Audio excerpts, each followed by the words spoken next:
ओम शांति। 13 मार्च 2023 के ईश्वरीय महावाक्य। पहले सुनते हैं मुरली के मुख्य पॉइंट्स। बाबा ने कहा, अभी तुम बच्चे दिन अर्थात सत्युग की तरफ चल रहे हो। यह है तुम्हारी वंडरफुल यात्रा।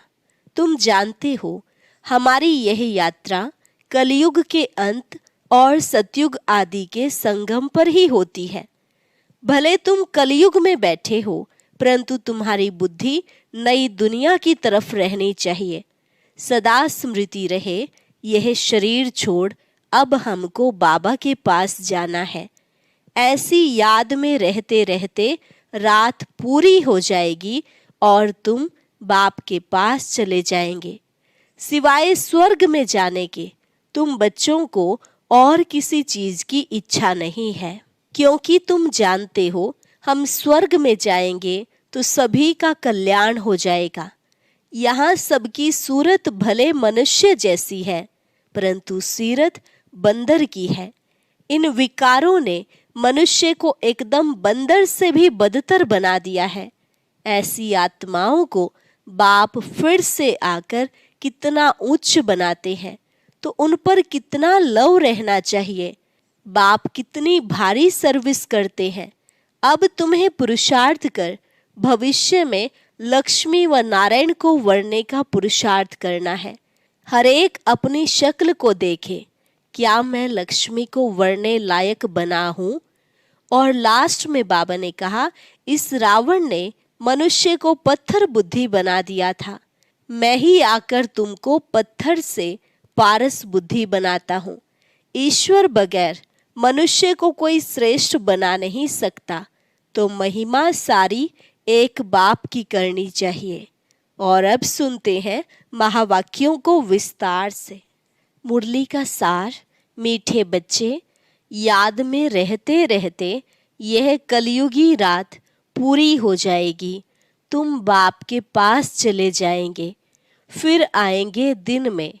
यह भी वंडरफुल यात्रा है। प्रश्न, तुम बच्चों को स्वर्ग में जाने की इच्छा क्यों है? उत्तर, क्योंकि तुम जानते हो जब हम स्वर्ग में जाएं तब बाकी सब आत्माओं का कल्याण हो, सब अपने शांतिधाम घर में जा सके। तुम्हें कोई स्वर्ग में जाने का लोभ नहीं है, लेकिन तुम स्वर्ग की स्थापना कर रहे हो, इतनी मेहनत करते हो, तो जरूर उस स्वर्ग के मालिक भी बनेंगे। बाकी तुम्हें कोई दूसरी इच्छा नहीं है। मनुष्यों को तो इच्छा रहती है हमें भगवान का साक्षात्कार हो, लेकिन वह तो तुम्हें स्वयं पढ़ा रहे हैं। गीत, रात के राही थक मत जाना, सुबह की मंजिल दूर नहीं। ओम शांति। रात के राही का अर्थ तो बच्चे नंबरवार पुरुषार्थ अनुसार जानते होंगे। अगर बच्चों का स्वदर्शन चक्र फिरता रहता है, स्मृति में रहते हैं, तो वह समझ सकेंगे कि बरोबर हम दिन अर्थात स्वर्ग के कितना नजदीक पहुँचे हैं।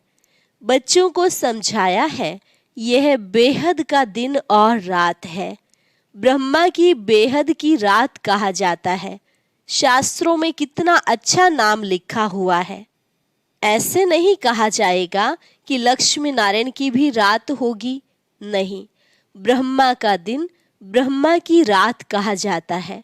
लक्ष्मी नारायण तो वहां राज्य करते थे, फिर जरूर सृष्टि चक्र को फिरना है। लक्ष्मी नारायण का राज्य फिर सतयुग में आना है। सतयुग के बाद त्रेता, द्वापर, कलयुग जरूर आना है, तो जरूर सतयुग में फिर वही राजा होना चाहिए। यह ज्ञान सिर्फ शिव बाबा ही ब्रह्मा द्वारा तुम बच्चों को देते हैं, इसलिए तुमको ही यह सृष्टि चक्र का ज्ञान है, देवताओं को नहीं है। तुम ब्राह्मणों की बुद्धि में यह चक्र फिरता रहता है, इसलिए नाम रखा है ब्रह्मा और ब्रह्मा कुमार कुमारियों की रात। अभी तुम चल रहे हो दिन तरफ। सतयुग को दिन, कलयुग को रात कहा जाता है। तुम बच्चे जानते हो, हमारी यही यात्रा कलयुग के अंत और सतयुग आदि के संगम पर ही होती है। तुम बैठे कलयुग में हो, तुम्हारी बुद्धि वहां है।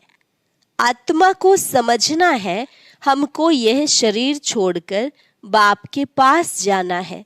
शरीर तो अंत में छोड़ेंगे जब मंजिल पूरी होगी, अर्थात बाप योग सिखाना बंद करेंगे। पढ़ाई का अंत होगा, तब तक बाप सिखाते पढ़ाते रहते हैं। बच्चे बाप की याद में रहते हैं। ऐसे याद में रहते रहते रात पूरी हो जाएगी और तुम बाप के पास चले जाएंगे। फिर तुम आएंगे दिन में। यह है तुम्हारी वंडरफुल यात्रा। बाप दिन स्थापन करते हैं तुम ब्रह्मा कुमार कुमारियों के लिए। अब दिन अर्थात सतयुग आ रहा है। अभी तुम कलयुग रात में बैठे हो। निरंतर बाप को याद करते रहो। बाप ने समझाया है, सभी को मरना है जरूर। मनुष्य पूछते हैं कब मरना है, कब विनाश होगा। अब दिव्य दृष्टि से विनाश का साक्षात्कार किया हुआ है, फिर इन आंखों से देखना जरूर है। और स्थापना जिसका साक्षात्कार करते हैं, वह भी इन आंखों से देखना है। मुख्य जिस ब्रह्मा का दिन और रात गाया हुआ है, उनको ही स्थापना और विनाश का साक्षात्कार हुआ है। तो जो दिव्य दृष्टि से देखा है, वह प्रैक्टिकल जरूर होगा। भक्ति मार्ग में जो कुछ साक्षात्कार होता है, वह दिव्य दृष्टि से देखते हैं। तुम भी दिव्य दृष्टि से देखते हो। तुमको किसी चीज की इच्छा नहीं रहती है। सन्यासी लोगों को इच्छा रहती है परम पिता परमात्मा को देखने की। यहाँ तुम बच्चों को तो परम पिता परमात्मा खुद बैठ पढ़ाते हैं। तुमको इच्छा है स्वर्ग में जाने की। बच्चे जानते हैं कि हम स्वर्ग में जाएंगे तो सभी का कल्याण हो जाएगा। अभी तुम बच्चे जानते हो, बेहद का बाप जो मनुष्य सृष्टि का रचयिता बीज रूप है, वो झाड़ के आदि मध्य अंत को जानते हैं। हम उस बाप को और उनके वर्षे को जानते हैं। जैसे वह झाड़ होते हैं, जानते हैं यह आम का झाड़ है। बीज बोने से पहले 2-4 पत्ते निकलते हैं, फिर झाड़ बड़ा होता जाता है, तो वह है जड़ बीज। यह बाप है मनुष्य सृष्टि का चैतन्य बीज रूप। उसे ही नॉलेजफुल कहा जाता है। बच्चे जानते हैं यह पाठशाला है जिसमें यह विद्या पढ़ाई मिल रही है और तुम योग भी सीख रहे हो। इस विद्या से तुम भविष्य प्रिंस प्रिंसेस बनते हो। आत्मा पवित्र जरूर चाहिए। अभी तो सब अपवित्र है, परंतु कोई को पतित कहो तो मानेंगे नहीं। कहते हैं कृष्णपुरी में भी 1-2 को दुख देने वाले कंस जरासंधी आदि थे। 1-2 को सुख देने वाले को पावन कहा जाता है। स्वर्ग में कोई दुख देता नहीं। वहां तो शेर बकरी इकट्ठे जल पीते हैं, किसको दुख नहीं देते।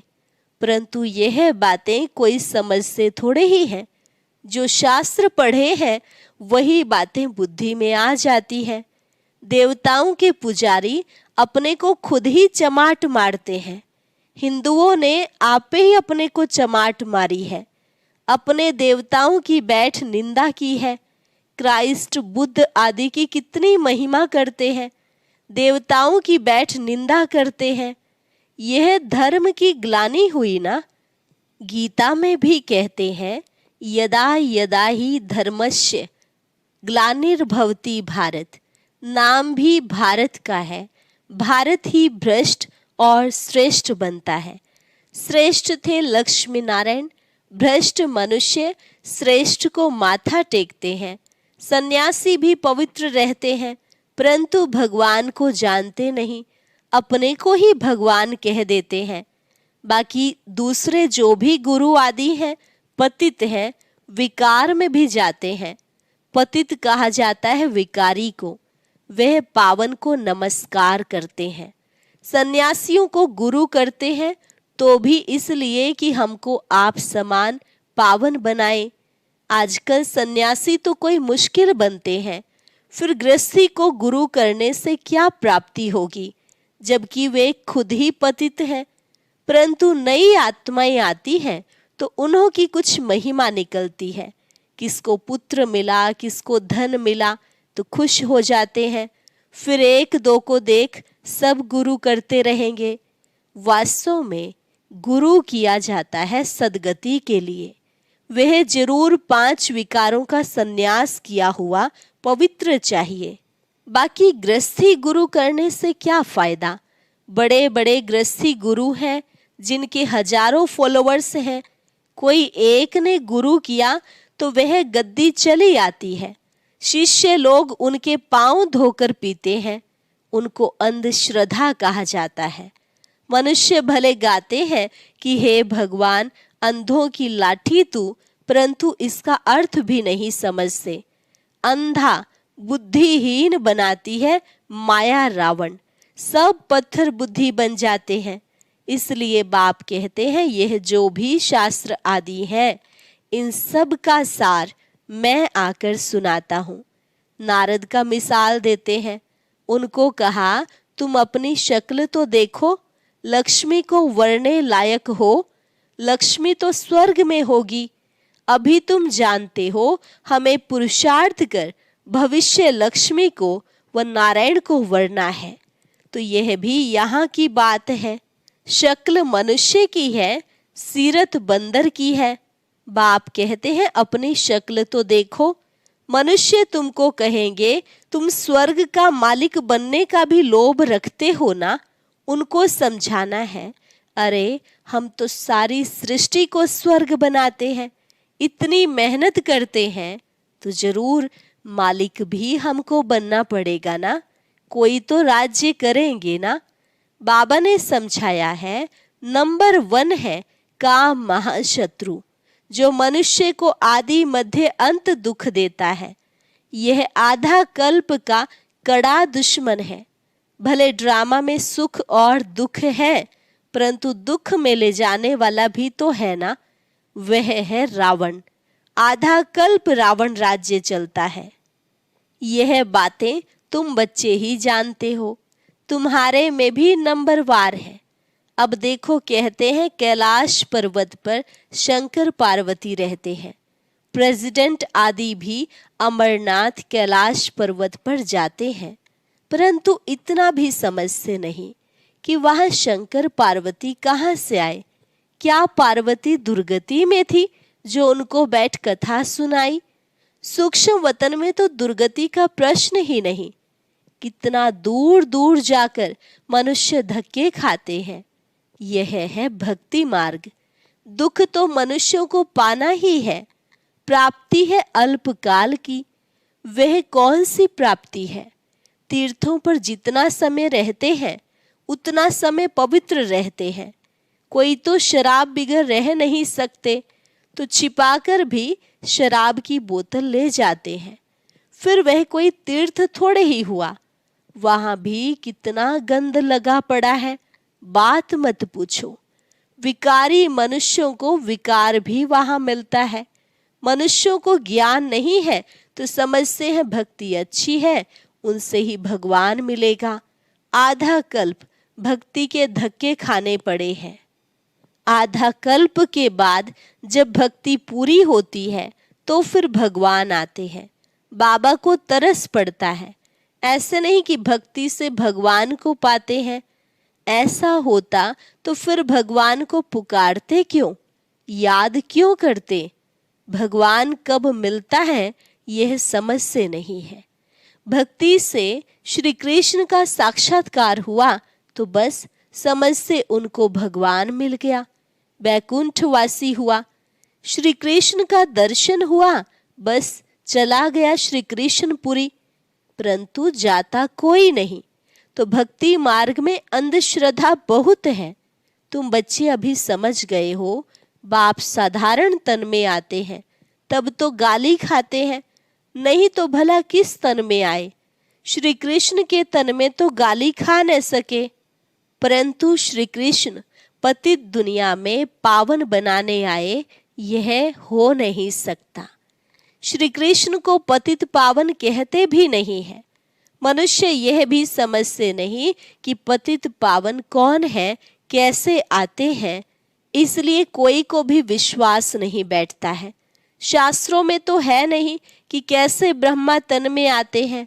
कहते भी हैं ब्रह्मा मुख द्वारा सूर्यवंशी चंद्रवंशी धर्म की स्थापना होती है। फिर भूल जाते हैं कि कब होती, कैसे होती। प्रजापिता ब्रह्मा तो जरूर यहाँ कल्प के संगम पर होना चाहिए, तब तो ब्राह्मणों की नई सृष्टि रची जाए। मनुष्य बहुत मुझे हुए हैं, उनको रास्ता बताना है। बाप कितनी भारी सर्विस आकर करते हैं। तुम समझते हो हम 5 विकारों से एकदम बंदर से भी बदतर होते गए हैं। हम सो देवता थे, फिर एकदम क्या बन गए। ऐसों को फिर बाप कितना उच्च आकर बनाते हैं, तो बाप को कितना लव करना चाहिए। यह बाप सुनाते हैं या दादा सुनाते हैं, यह भी कितने बच्चों को पता नहीं लगता। बाप कहते हैं विचार करो, मैं सदैव रथ पर हाजिर रह सकता हूँ।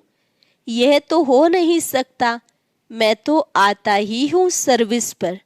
बाबा के पास समाचार आया था। कोई ने पूछा क्या मनुष्य किसको सुख दे सकते हैं, यह मनुष्य के हाथ में है? तो एक ने कहा कि नहीं, ईश्वर ही है जो मनुष्य को सुख दे सकता है, मनुष्य के हाथ में कुछ भी नहीं है। तो कोई बच्चे ने फिर समझाया है कि मनुष्य ही सुख देता है, मनुष्य ही सब कुछ करता है, ईश्वर के हाथ में कुछ नहीं है। अरे तुम थोड़े ही कुछ देते हो, ईश्वर के हाथ में ही तो है ना। समझाना चाहिए, श्रीमत पर चलना है।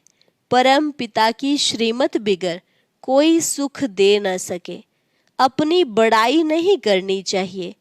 हम श्रीमत पर सारे सृष्टि को स्वर्ग बनाते हैं, तो देखो कितनी भारी भूल बच्चों की होती है।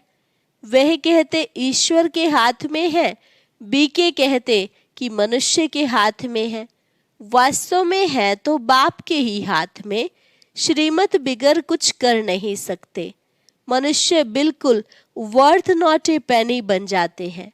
बाप कहते हैं रावण मनुष्यों को पत्थर बुद्धि बना देते हैं, मैं आकर तुमको पारस बुद्धि बनाता हूँ। महिमा सारी बाप की करनी है। हम श्रीमत पर चल रहे हैं। ईश्वर बिगर मनुष्य को कोई श्रेष्ठ बना नहीं सकता। अच्छा, ब्रह्मा मुख वंशावली, ब्राह्मण कुलभूषण, स्वदर्शन चक्रधारी, मीठे मीठे सिके लधे बच्चों प्रति मात पिता बाप दादा का याद प्यार और गुड मॉर्निंग। रूहानी बाप की रूहानी बच्चों को नमस्ते।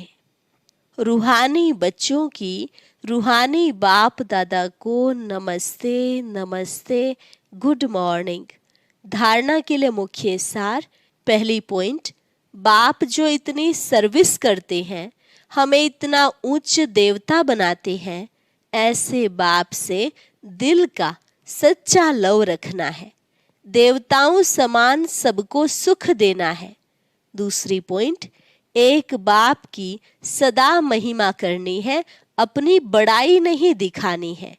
वरदान, सेवा का पार्ट बजाते, पार्ट से न्यारे और बाप के प्यारे रहने वाले सहज योगी भव। सेवा का पार्ट बजाते, पार्ट से न्यारे और बाप के प्यारे रहने वाले सहज योगी भव।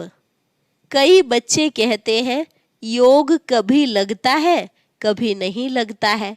इसका कारण है न्यारेपन की कमी। न्यारे न होने के कारण प्यार का अनुभव नहीं होता, और जहाँ प्यार नहीं वहाँ याद नहीं। जितना ज्यादा प्यार उतनी सहज याद। इसलिए संबंध के आधार पर पार्ट नहीं बजाओ, सेवा के संबंध से पार्ट बजाओ, तो न्यारे रहेंगे। कमल पुष्प समान पुरानी दुनिया के वातावरण से न्यारे और बाप के प्यारे बनो तो सहज योगी बन जाएंगे। स्लोगन: ज्ञानी वह है जो कारण शब्द को मर्ज कर हर बात का निवारण कर दे। ज्ञानी वह है जो कारण शब्द को मर्ज कर हर बात का निवारण कर दे। अच्छा, और अब सुनते हैं आज का अव्यक्त ज्ञान मोती। ये एक बहुत संस्कारितापूर्ण वीडियो है, जरूर देखें, कोई भी मिस ना करे।